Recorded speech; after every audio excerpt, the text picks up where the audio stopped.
It's a small world after all. My husband and I discovered that through serendipity this summer.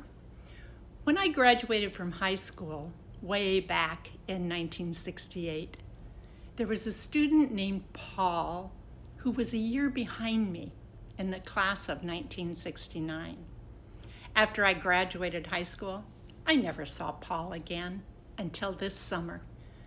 My husband Sean and I met in 2014 and we married in 2015. He was a journalist for many years before we retired. This summer, we were visiting my hometown in Southern Oregon, where I was promoting my book for a book signing event.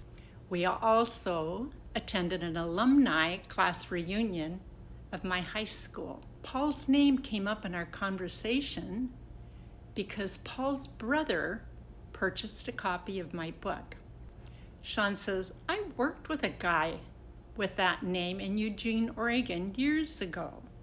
Oh, I doubt if it's the same guy, I said. But we checked it out.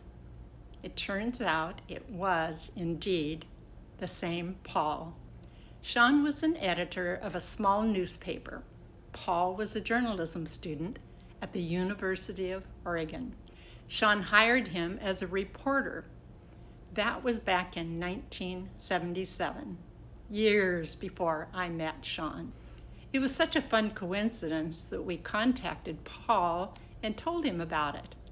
Ironically, Paul is still a journalist for the local newspaper in our hometown. So hearing of the connection between the three of us, he asked to interview us about the serendipity of the event. We met him at a coffee shop, and then he wrote an article about it in the newspaper. As we visited, we told Paul how Sean and I met, which was online.